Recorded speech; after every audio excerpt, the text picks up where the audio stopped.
Bagaimana kabar saudara hari ini? Luar biasa. Welcome March. Selamat datang bulan Maret. Cepat sekali saudaraku, tanpa terasa kita sudah masuk di bulan Maret. Dan seperti biasa saudara yang sudah ada di gereja ini cukup lama, saudara tahu bersamaan dengan bulan yang baru kita masuk dalam satu seri firman yang baru juga. The best you.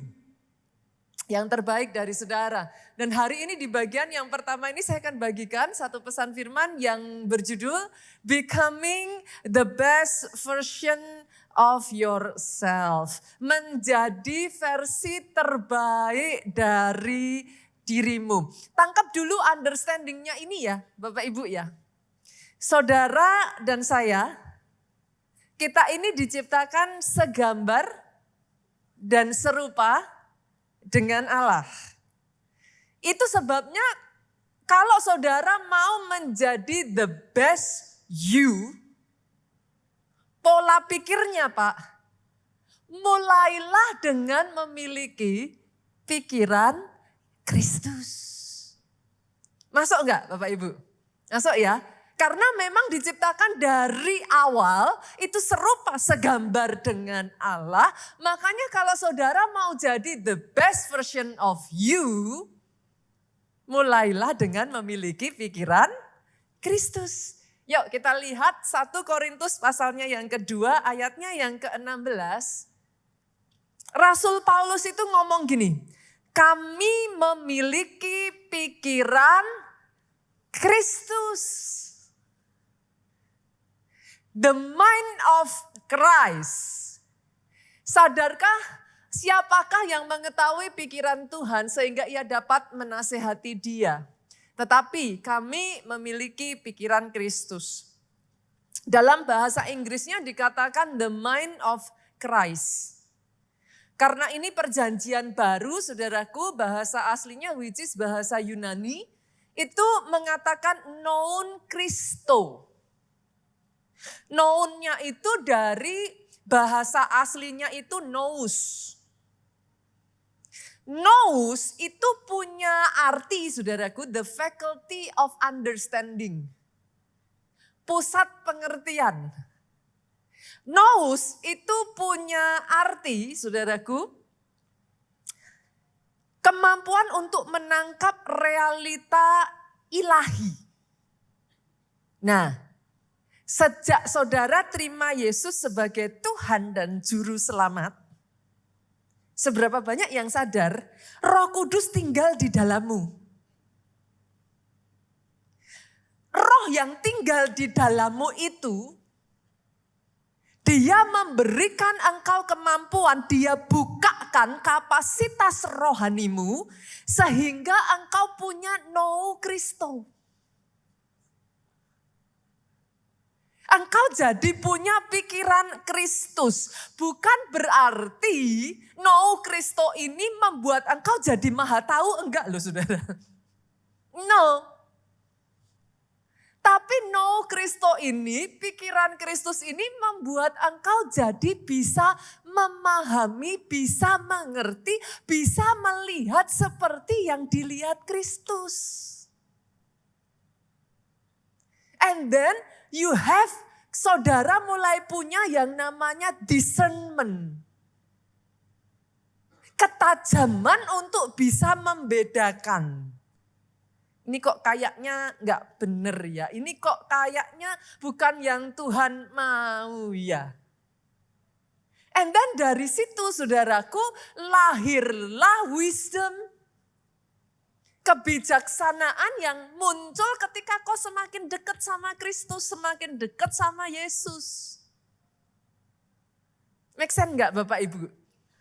Dari situ saudaraku, engkau dimampukan untuk menilai dari perspektifnya Tuhan. Ngelihatnya enggak dari perspektif dunia lagi. Buat saya 1 Korintus pasal 2 ini jujur saudaraku agak apa sih kontra ya. At the same time kita ini natural man, kita ini manusia jasmani yang berpikir dengan logika dunia. Kenapa jadi kontras? Karena dari sini kita jadi ngerti, manusia jasmani ini punya no Kristo. Ternyata bukan hanya natural man, tapi spiritual man. Yang mana si spiritual man ini, saudaraku, jadi dimampukan untuk membaca situasi bukan hanya dari yang terjadi faktanya, realitanya, tapi dari sudut pandang Tuhan. Sama-sama ngalami satu kejadian, tapi saudara belajar menangkap maksudnya Tuhan di balik sebuah peristiwa. Tadinya enggak begitu. Tapi sekarang spiritual man-nya jadi bisa ngerti nih. Bahkan saudaraku, engkau dimampukan untuk tidak terjebak dalam emosionalnya kita. Gitu. Itu spiritual man. Masalahnya yang namanya manusia jasmani, saudaraku, of course lebih gampang beroperasi dengan natural man. Kalau disakiti, bales. Memangnya yang bisa cuman kamu. Emangnya saya nggak bisa. Jangan harap ada pengampunan. Make sense nggak, saudara? Natural man-nya main. Kalau kita melihat, kita mulai hidupnya berhasil, diberkati, kok keren juga ya saya. Mulai sombong. Gini-gini bisa kok sendiri. Tanya Tuhan kelamaan. Mulai sombong. Tapi yang tidak kita sadari, itu semua menghalangi engkau to become the best version of you. Karena terjebak, saudaraku, akhirnya yang muncul disakiti, engkau balik menyakiti, engkau jadi terpenjara di dalam kebencian dan sakit hatimu sendiri. Akhirnya your life is full of limitation. Mau dipakai Tuhan gini nggak mau, ini orangnya nyebelin, enak aja, nggak mau kerjasama kayak orang macam ini. Limit kan? Terbatas kan, jadi nggak bisa. Ketika saudara ngelihat kenyataan di depan mata yang muncul ketakutan. Tuhan mau bawa engkau besar, engkau ngomongnya orang macam aku apa bisa. Akhirnya penuh dengan keterbatasan, penuh dengan rasa frustrasi, gak bisa dibawa be the best version of you. Inilah yang membedakan antara cara Daud dengan Saul menghadapi Goliat. Saul dengan bangsa Israel gak bisa disalahkan, saudaraku. Yes, Goliat emang gede. Maka natural man-nya akan ngomong, manusia perang seperti itu gak akan bisa, mana mungkin bisa dikalahkan prajurit level sekelas kita. Karena beroperasi, berpikir dengan natural man-nya, maka yang muncul apa? Ketakutan. Best version-nya dari bangsa Israel gak bisa keluar, Pak. Mereka dipenjarakan dan terus-menerus hidup di dalam intimidasi dari Goliat. Apa yang membedakan dengan Daud? Kalau sekarang ini saya menyebutnya you put the mind of Christ. Daud jadi bisa melihat sesuatu bukan hanya dari faktanya, tapi dari sudut pandang ilahi. Apa sih yang Tuhan mau dalam sebuah masalah, dalam sebuah peristiwa? Akhirnya Daud gak merespon dengan ketakutan. Dia bilang, iya emang Goliat gede. Tapi komandan agungku jauh lebih gede. Segede-gedenya Goliat, dia tetap manusia. Yang namanya manusia bisa punya kelemahan. Tambah gede, tambah bagus. Mau diketapel, sebagian orang bilangnya Goliat gede. Gak bisa dikalahkan. Tapi karena Daud punya nou Kristo, bahasa saya ya saudaraku ini. Cara pikir Allah, bagus tambah gede, mau diketapel gampang kenanya. You see? Gelas setengah kosong dengan gelas setengah penuh. Itu sebabnya hari ini saya berdoa, engkau punya nou Kristo ini. Miliki pikiran Kristus. The mind of Christ. Kenapa? Karena dengan the mind of Christ, pikiran saudara, sadar enggak saudaraku? Yang kau pikirkan itu menentukan actionmu. Dari sini nih. Action menentukan arah. Arah menentukan masa depan. Jadi yang pertama harus dipastikan adalah pikirannya dulu. Hari ini Rasul Paulus mengatakan kami memiliki pikiran Kristus. Dijadikan.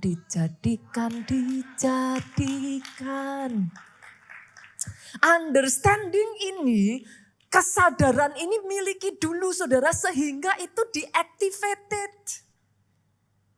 Diaktifkan berjalan dalam hidupmu. Kenapa?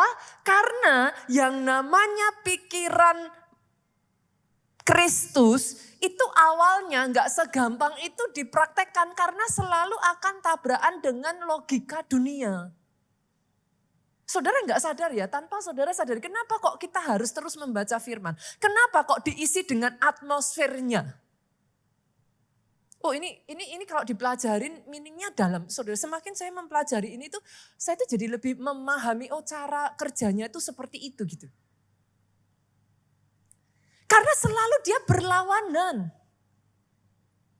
Dunia akan ngomong manusia tuh seperti dunia bola bulat. Sebentar di atas, sebentar di bawah. Lah, padahal Ulangan pasalnya yang ke-28 ayatnya yang ke-13 ngomong engkau jadi kepala bukan ekor. Engkau ada di atas bukan, engkau akan naik bukan turun. Tapi kalau saya katakan seperti ini akan senantiasa ada di antara saudara yang pikiran saudara ngelawan understanding itu. Betul? Orang dunia ngomongnya jujur, ajur. Yang paham bahasa Jawa, saudara? Jujur itu hancur. Zaman sekarang, pastor, kita hidup di dunia kayak begini nih nggak bisa jujur-jujur amat.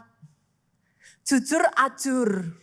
Hancur. Lah padahal Amsal pasalnya yang keempat ayat 18 ngomong, tetapi jalan orang benar itu seperti cahaya fajar yang kian bertambah terang sampai rembang tengah hari.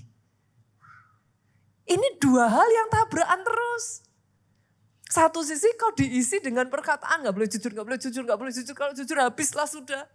Satu sisi Tuhan ngomong, orang yang tetap mempertahankan hidupnya benar. Engkau seperti fajar tuh.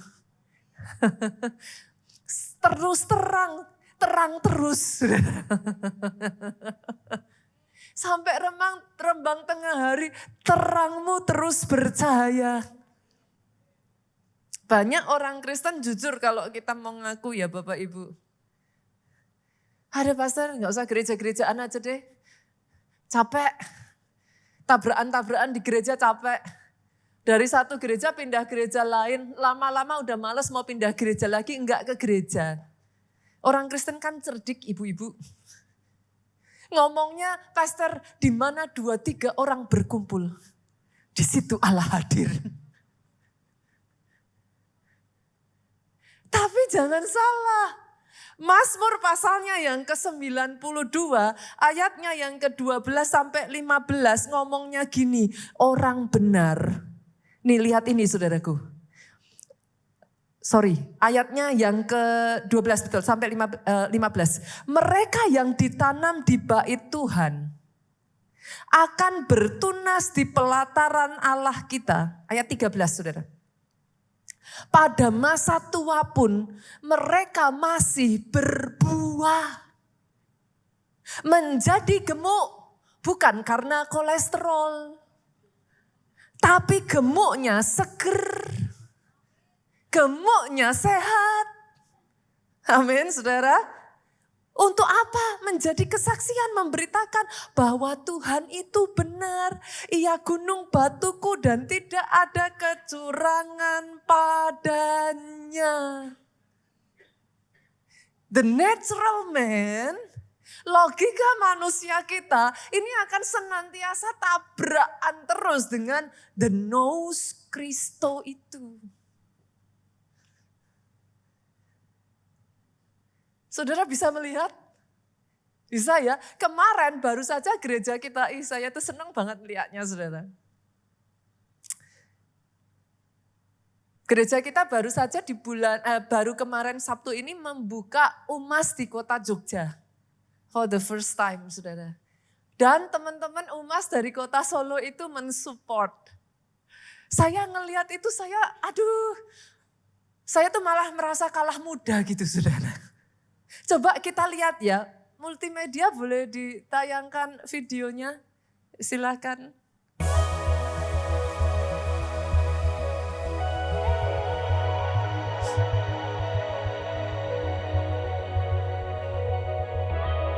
Ada lebih dari 10 bis saudaraku, sekitar 600 orang pergi bareng-bareng. Ini semua UMAS, usia emas. Namanya PUKA. Pasukan Pasukan UMAS Keluarga Allah. Nah, semangatnya 45 saudara.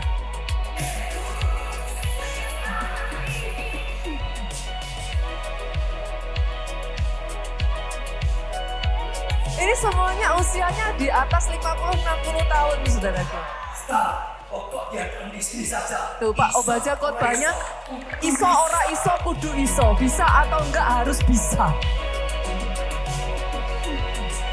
Masih aktif saudara.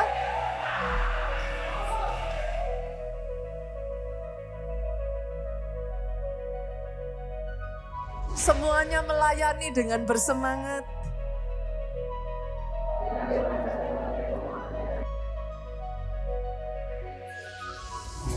Usia bukan batasan untuk mengikut dan melayani Tuhan. Boleh kita kasih tepuk tangan yang paling meriah? Kalau orang dunia ngomongnya wes tua, sudah tua, nggak usah aneh-aneh. Tapi Tuhan ngomong sampai masa tuanya dia tetap berbuah. Masih tetap jadi pilar doa Pak. Terus berdiri untuk keluarga, mendoakan keluarga, bahkan masih sibuk melayani, menyelamatkan jiwa-jiwa. Understanding itu tidak akan dimiliki oleh pemikiran dunia. Tapi ketika engkau memiliki no Kristo, pikiranmu diubahkan. Itu yang terjadi saudaraku, saya akan mengisahkan satu kisah dari seorang bernama Joni Eareckson Tada. Jangan salah paham ya saudaraku, karena namanya Joni Eareckson Tada, saya berpikirnya juga cowok gitu. Tapi ternyata dia wanita saudara. Di usianya yang ke-17 tahun, saudara, Joni Eareckson Tada ini berenang dan menyelam ke Danau Dangkal. Tetapi saudaraku, ternyata di momen itulah dia mengalami patah leher. Dalam hitungan detik, saudaraku, seluruh tubuhnya lumpuh dari leher ke bawah. Saudara bisa kebayang ya, masih hidup, Saudara bisa melihat kiri kanan, saudara bisa merasakan, saudara bisa semuanya, saudara kepala ke atas ini, leher ke atas masih beroperasi, tetapi leher ke bawah tidak bisa melakukan apa-apa. Di titik itulah saudaraku, Johnny Erickson Tada ini merasa hidupnya sia-sia. Dia bahkan beberapa kali berusaha untuk bunuh diri. Karena dia merasa orang macam saya ini apa gunanya gitu hidup. Hidup tapi nggak bisa apa-apa. Dia berjuang, dia struggle saudaraku. Sampai satu kali ada seorang temannya yang anak Tuhan memberikan satu ayat firman Tuhan di dalam Filipi 2 ayatnya yang kelima. Yang mengatakan hendaklah kamu dalam hidupmu bersama menaruh pikiran dan perasaan yang terdapat juga dalam Kristus Yesus. Nanti kalau saudara baca ayat yang ke-6 turun sampai ke bawah, ini berbicara bagaimana Yesus sebagai Allah merendahkan dirinya dalam rupa manusia, mati di atas kayu salib. Ketika Johnny Erickson Tada membaca ayat ini, tiba-tiba saudaraku a new understanding start to flow. Bagaimana penyerahan diri Yesus. Bagaimana keberadaan untuk berserah kepada Tuhan dan mengizinkan apa yang jadi kehendak Tuhan terjadi. Bagaimana menerima bukan yang tadinya why me Lord. Tetapi Johnny Erickson Tada mulai bisa berkata, use me Lord. Yang secara manusia tidak mungkin, jadi mungkin karena the know Kristo itu mulai masuk di dalam hidupnya. Dia boleh lumpuh, dia boleh terbatas, tapi dia masih punya pikiran. Tahukah saudara, Tuhan pakai Johnny menjadi pengarang bestseller internasional. Menulis lebih dari 40 buku bestseller saudaraku. Yang dibaca di seluruh dunia. Dia menjadi pembicara internasional kepada kaum disabilitas saudara. Di lebih dari 50 negara saudaraku. Tuhan pakai untuk mengubah kehidupan banyak orang. Bagaimana tidak menyerah dengan situasi dan keadaan. Terlepas dari keadaan yang secara manusia tidak ada harapan. Karena adanya know Kristo. Boleh ya Bapak Ibu ya? Nangkep ya? Saya berdoa understanding ini merubah keadaan saudara dan mulai melihat dengan cara yang berbeda. Tapi untuk itu bisa dilakukan saudara harus dengan tegas menanggalkan versi lamamu dan beralih ke the best versionmu. Harus dengan tegas.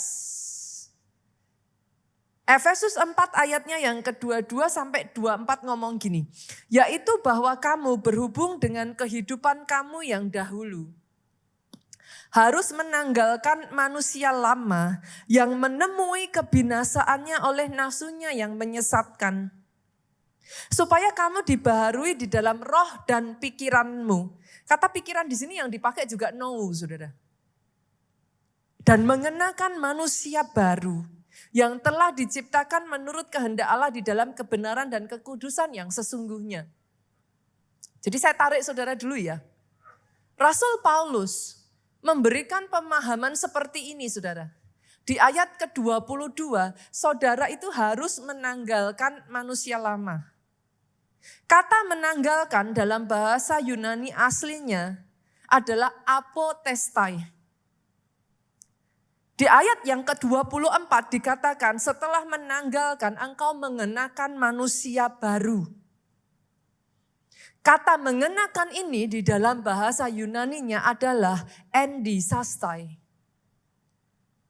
Baik apotestai maupun endisastai keduanya mengacu pada seolah-olah kita ini menanggalkan pakaian lama terus mengenakan pakaian baru saudara. Artinya saudara nggak bisa pakai keduanya bersamaan. Tidak boleh. Banyak orang Kristen sukanya masih pakai dua-duanya. Engkau harus menanggalkan dulu manusia lama, baru engkau bisa endisastai yang baru. Tidak boleh digunakan dua-duanya berbarengan. Bahkan di ayatnya yang ke-23 saudara dikatakan, supaya kamu dibaharui dalam roh dan pemikiranmu, pastor. Bukankah pastor bilang saya sudah punya know Kristo? Kenapa perlu diperbaharui? Sekalipun engkau punya pikiran Kristus, tapi manusia jasmaninya, kecondongannya tidak selalu langsung sepakat. Make sense enggak saudara? Itu sebabnya engkau lihat ada orang Kristen, hamba Tuhan, pelayanan, kok masih kayak gitu? Make sense ya?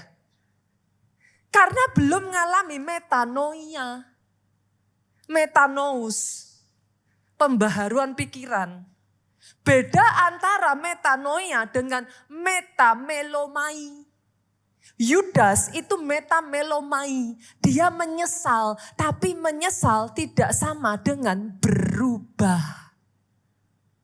Saya nggak tahu apakah terlalu berat nggak ya, bisa dipahami nggak? Hah? Tarik nafas ya?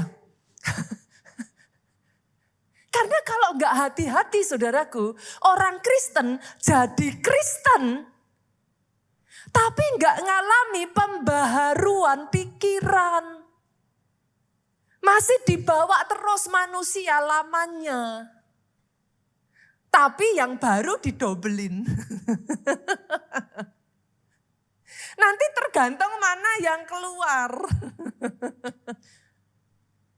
Orang yang pembawaannya suka marah saudaraku, biasanya kalau emosional sudah ngalami satu kejadian, pembawaan dasarnya, respon alaminya langsung marah. Tapi saudara, orang di sekelilingmu kaget loh kok kayak gitu.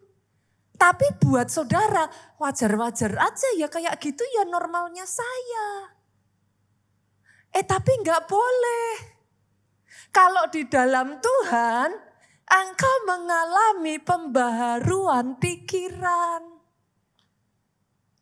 Itu sebabnya harus dengan sengaja. Memang dengan sengaja. Saudaraku, dengan willing harus terus berubah.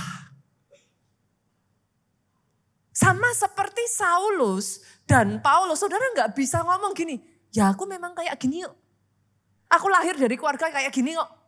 Kamu suka apa nggak suka ya sudah. Lu nggak bisa. Kalau engkau mengikut Kristus, engkau dipenuhi dengan Roh Kudus, lama-kelamaan saudaraku, Roh Kudus ini akan membuat atmosfer di sekelilingmu itu. Makanya penting saudara diisi firman, makanya penting saat teduh, makanya penting berpuasa. Itu manusia lamanya terus ditekan, akhirnya nanti keluarnya jadi seperti Yesus. Itu perubahan yang tidak bisa tanpa understanding, memang sengaja aku harus berubah. Saulus yang sama kalau tidak berubah, tidak akan bisa dipakai di tangan Tuhan. Dia harus jadi Paulus. Kenapa? Kalau tidak saudaraku, sama-sama Saulusnya, semua kebenciannya, kesombongannya, pola pikirnya yang salah saudara. Fanatismenya yang keliru. Dia tidak akan bisa jadi alat yang efektif di tangan Tuhan. Saudara jangan salah loh.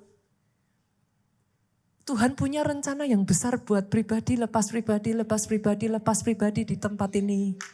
Tapi sering kali kalau mau tepuk tangannya yang paling meriah. Aminnya yang paling keras. Rancangannya besar atas hidupmu. Yang menghalangi bukannya Tuhan tidak mampu. Seringkali manusia lama kita ini menghalangi rencana Tuhan yang terbaik atas hidupmu.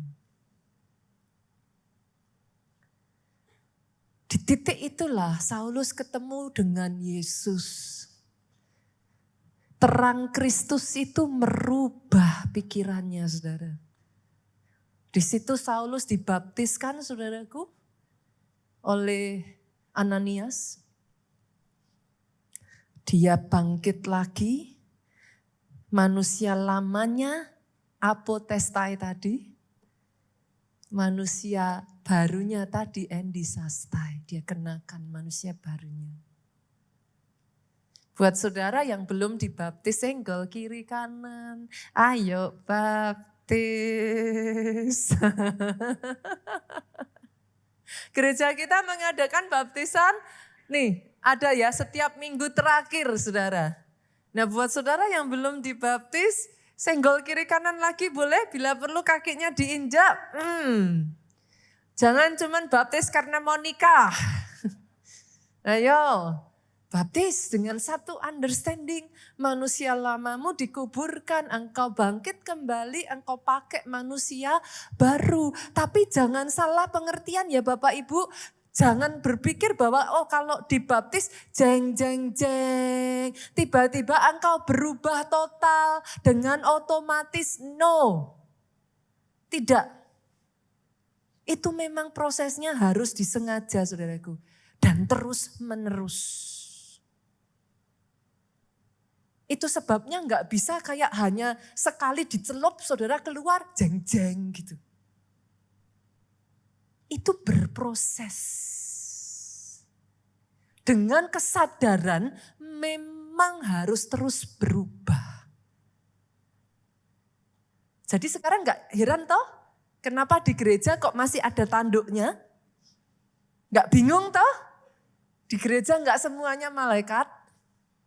Nah, kenapa? Karena ini berproses. Maunya masih terus pakai manusia lama. Manusia lama itu self-center. Kalau manusia baru God-center. Udah beda semuanya.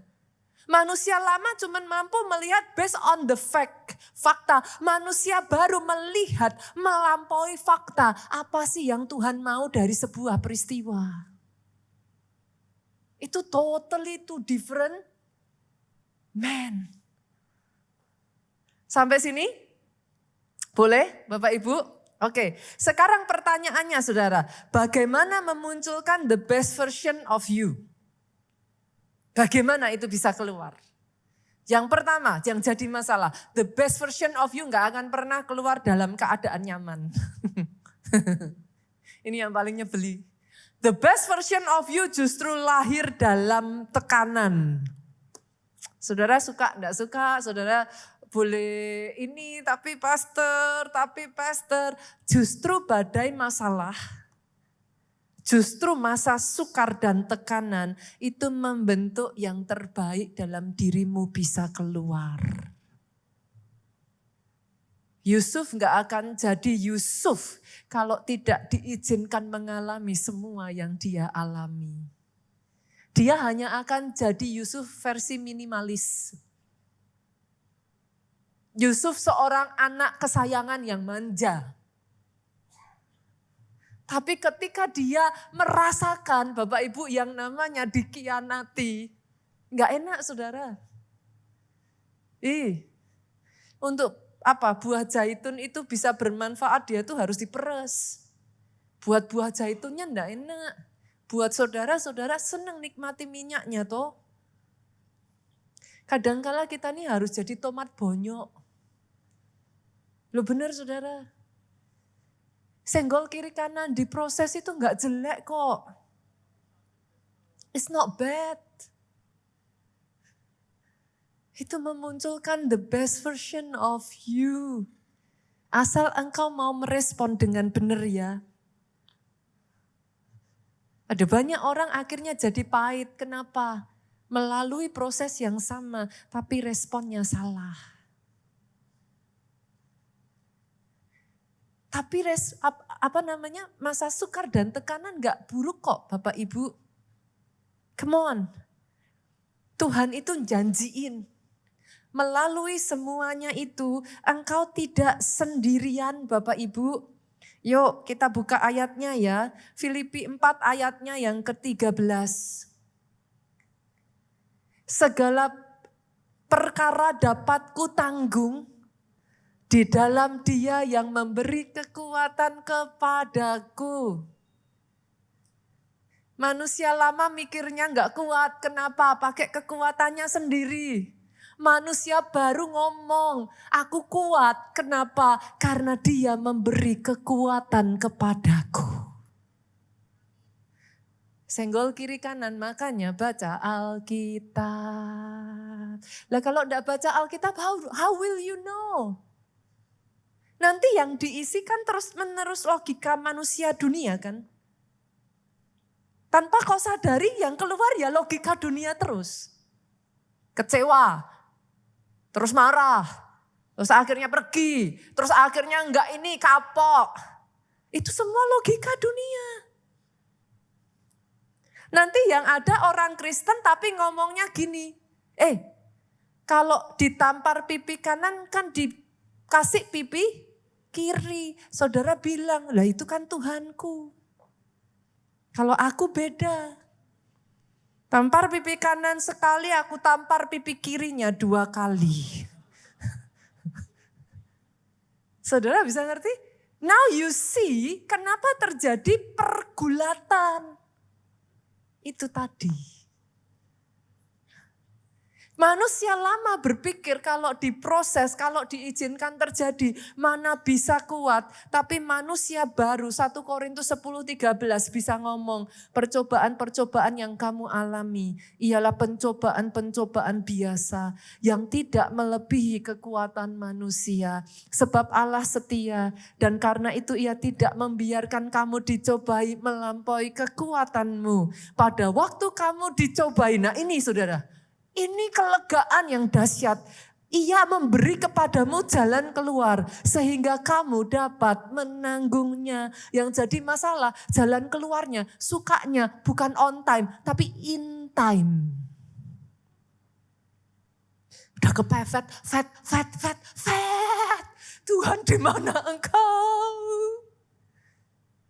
Makanya banyak orang belum ngelihat udah nyerah. Karena ngerasanya kayak ini Tuhan kok katanya Tuhan gak pernah terlambat. Dia bukan cuma gak pernah terlambat, seringnya in time saudara. Tepat di situ saudaraku. Kitanya udah deg-degan, udah Make sense gak ya? Make sense ya? Saya berdoa hari ini saudara tidak lagi melihat tekanan, masalah dengan cara yang lama, dengan cara yang sama. Kenapa? Karena tahukah saudara, arang itu dalam tekanan yang kuat, di cuaca dan suhu yang ekstrim, menghasilkan diamond yang sangat disukai wanita loh. Di sini yang ibu-ibu sukanya pakai diamond, halo? Diamond dengan arang, material dasarnya sama. Ada di sini yang mau pakai cincin arang? Kalung arang? Ada? Tapi saudara suka pakai diamond toh? Materialnya sama. Yang membedakan, yang satu melalui proses yang ekstrim, tekanan yang begitu kuat saudaraku, suhu yang begitu ekstrim, lahirlah diamond. Hari ini saudaraku, dengan semua keberadaan saudara, izinkan saya mengatakan ini, saya melihat engkau diamond-diamondnya Tuhan di tempat ini. Do not give up yet, jangan menyerah. Karena dia sedang memproses engkau. Yang kedua saudaraku, versi terbaikmu itu justru muncul. Bukan langsung tiba-tiba saudara berubah drastis gitu, enggak. Tapi tindakan kecil yang konsisten. Banyak orang maunya diet itu kan dietnya, mulai hari ini saya akan berubah total. Tahan seminggu balik lagi ke keadaan dasar, saudara. Saya nggak makan ini, saya nggak makan itu. Saya tidak makan nasi, saya tidak makan lemak, saya tidak makan gula. Tahan hanya hitungan hari. Banyak orang sukanya gitu. Swing kanan, terus balik lagi swing kiri, akhirnya nggak berubah tuh. Terus aja muter. Tapi sebenarnya start small. Pastor, nahan marah susah sekali. Pengennya, kalau belum bisa jadi baik, saudaraku, kalau belum bisa jadi halus, cukup waktu mau diselotip aja, saudara. Loh ya gak apa-apa. Lah baru isanya itu kok mau gimana? Belum bisa ngomong, puji Tuhan, haleluya. Tapi at least selotip dulu. Dimulai dari hal kecil. Pastor, itu Alkitab tebelnya segitu, Pastor. Gimana cara ngabisinnya? Ya emang susah kalau saudara ngabisin langsung setebel itu. Tapi kalau satu pasal sehari, lama-lama habis kok. Tanpa saudara sadari yang tadinya baca satu pasal, aduh berat, ngantuk. Kenapa? Mau metanoia males kan? Saudara ngerasa gak baca Alkitab dengerin khotbah itu ngantuknya minta ampun. Tapi kalau lihat K-pop, K-drama, mata terbuka lebar. Karena manusia lama ini, daging ini, dia bereaksi saudara, dia gak mau. Dia ngelawan. Tapi kalau saudara teruskan, pernah gak di sini ngerasain? Yang sudah rutin doa, kalau enggak doa ada yang hilang. Nah sama seperti olahraga. Olahraga pertama awal-awal, aduh pegel semua pasar. Tapi kalau sudah rutin olahraga, enggak olahraga, kok enggak enak ya? Kok ada yang kurang ya? It's the same. Mulailah dari kecil. Nah. Kalau belum bisa langsung, rohaninya bertumbuh sendiri. Mulailah dengan rajin ibadah tiap minggu. Hujan gak hujan, tetap ibadah. Nah loh, ibadah segini banyaknya orang pastor, saya itu gak kenal satu dengan yang lain. Komsel. Nah loh, pastor ya ampun pastor, komsel rasanya males pastor. Mulai yang kecil dulu aja, gak apa-apa. Buat teman-teman yang udah nyaman komsel online, yuk sekarang komselnya jadi onsite ya. Halo, aminnya boleh yang paling keras. Kita kasih tepuk tangan yang paling meriah. Online terus saudara. Ya ampun saudara, kalau online itu asal ditutup aja off cam, emangnya tahu saudara ngapain? Saudara mandi juga gak tahu kok. Sambil komsel, sambil lari-lari saudaraku, ngejar anak, nangkep anak nangis juga gak ada yang tahu. Tapi dapatnya jadi terbatas. Orang saudara konsen di sini aja datang on-site loh, ini on-site loh. Tangan gatel kok. Apalagi online. Mulai dari yang kecil. Sadarkah saudara, kebiasaan yang kecil akan mengubah masa depan yang terlalu besar bagimu saat ini. Dari kebiasaan yang kecil itu, dia akan menimbun hal-hal baik. Tanpa kau sadari, itu menjadi kekuatan yang besar dalam hidupmu. Oh kalau mau tepuk tangannya yang paling meriah. Yang terakhir Bapak Ibu, yang terakhir. Nah, ternyata the best version of you itu gak akan pernah bisa muncul kalau tanpa pertolongan Roh Kudus. Karena memang manusia terbatas saudaraku. Zakaria 4 ayat 6, not by might, not by power, but by the Spirit says the Lord. Yohanes 14 ayat 16 ngomong, dia itu mengirimkan kepadamu, buka aja yuk. Kita lihat yuk Yohanes 14, aku akan minta kepada Bapa dan ia akan memberikan kepadamu seorang penolong yang lain supaya ia menyertai kamu selama-lamanya. Senggol kiri kanan lagi boleh gak sih? Jangan hidup sendirian yuk. Halo, di dalam dirimu sejak kau terima Yesus ada Roh Kudus yang tinggal di dalammu. Paling gak enak itu Pak, dicuekin. Suami istri di sini tinggal serumah, suamimu nggak jahat, tapi dicuekin aja seharian. Nggak pernah diajak ngomong, nggak pernah diajak komunikasi, nggak pernah diajak tukar pikiran, nggak pernah diperlakukan ada, tapi seolah-olah tidak ada. Ada di sini yang memperlakukan Roh Kudus seperti itu? Ada, tapi nggak pernah diajak ngomong tuh. Pastor gimana sih, saya tuh nggak tahu kok bisa dengar suara Tuhan tuh gimana. Simple kok. Dimulai dari saudara menempatkan sebuah space di dalam hatimu yang mengatakan bahwa Roh Kudus itu sosok pribadi yang hidup dan dia nyata. So every single day you just say, good morning Holy Spirit. Mau kerja Roh Kudus, aduh ini gimana ya, aku nggak tahu ini mesti gimana. Awalnya kayak orang gila. Ini saya kenapa ya kok ngomong sama diri saya sendiri ya. But it's not. You're talking to the Spirit. To the Holy Spirit that is within you. Di dalammu. Nanti kalau lagi bertengkar sama istrinya.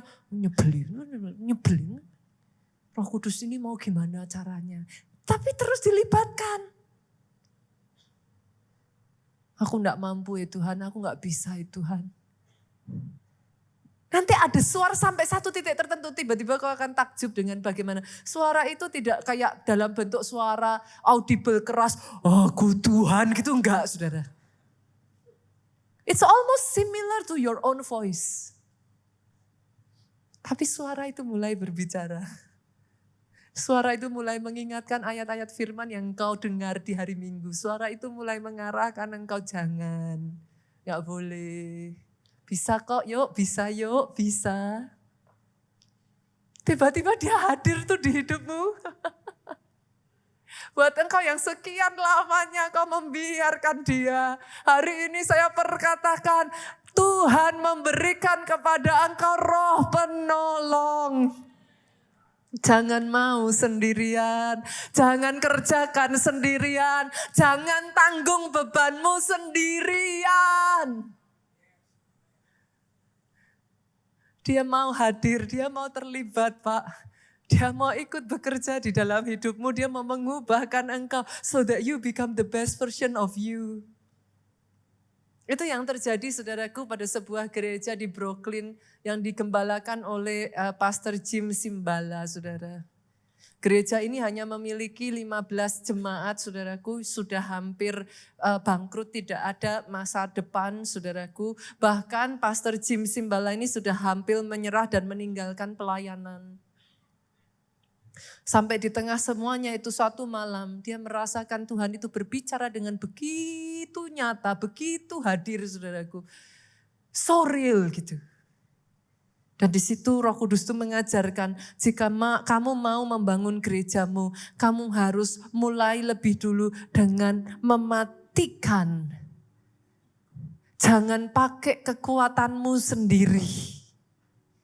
Mematikan dirimu. Tapi ikuti petunjukku. Tahukah saudara saya menemukan ciri-ciri pahlawan-pahlawan iman yang bertahan sampai akhir saudaraku. Tidak berlebihan tuh. Tahu apa ciri-cirinya saudara? Hidupnya diisi dengan doa. Konsisten berdoa. Enggak berlebihan kok. Saudara lihat pahlawan-pahlawan iman yang mengadakan mujizat dan tanda yang begitu rupa itu. Dimulai dari doa 5 menit jadi 10 menit, 10 menit jadi 1 jam, 1 jam jadi 2 jam, 2 jam jadi 3 jam. Pastor Jim Simbala mengubah semuanya. Yang tadinya program demi program demi program, sekarang diisi dengan doa, diisi dengan pemahaman Alkitab yang benar. Disiplin rohani dasar. Saya justru belajar ini dari anak saya yang paling besar Bapak Ibu. Jessica, anak saya yang paling besar itu, saya tuh kadang heran. Cici, saya selalu bilang, kenapa ya Cici itu kok always happy, saya tanya. Saya panggil dia Cici karena anak paling besar saudaraku. Apa yang membuat Cici always happy? Dia akan jawab saya dengan nari-nari dan ketawa-tawa saudaraku. Berdoa Mami, berdoa katanya. Everyday berdoa Mami. Cici akan miserable kalau pagi hari Cici lupa berdoa. Cici akan miserable kalau pagi hari Cici terlambat bangun dan Cici nggak punya waktu saat teduh Mami. Tapi waktu Cici berdoa, Cici baca Alkitab Cici Mami. Seharian itu saudaraku Alkitabnya itu selalu ditaruh di tasnya. Itu kalau saudara lihat Alkitab anak saya yang paling besar itu, pusing bacanya saudara. Udah penuh dengan coret-coretan saudaraku. Saya sampai tanya Cici, ini apa? Itu Tuhan bicara sama Cici, Mami katanya. Dari situ tiba-tiba saudaraku perspektifnya berubah. Cara melihat dunia berubah. Cara menghadapi masalah berubah. Tapi kalau kau tidak isi dengan itu, engkau lihat dengan natural man-mu terus. Dunia itu terlihat sangat depres, saudara. Berat. Masalah itu rasanya nggak ada jalan keluar. Sejak dari hari ini, izinkan nous Christo itu being activate in your life.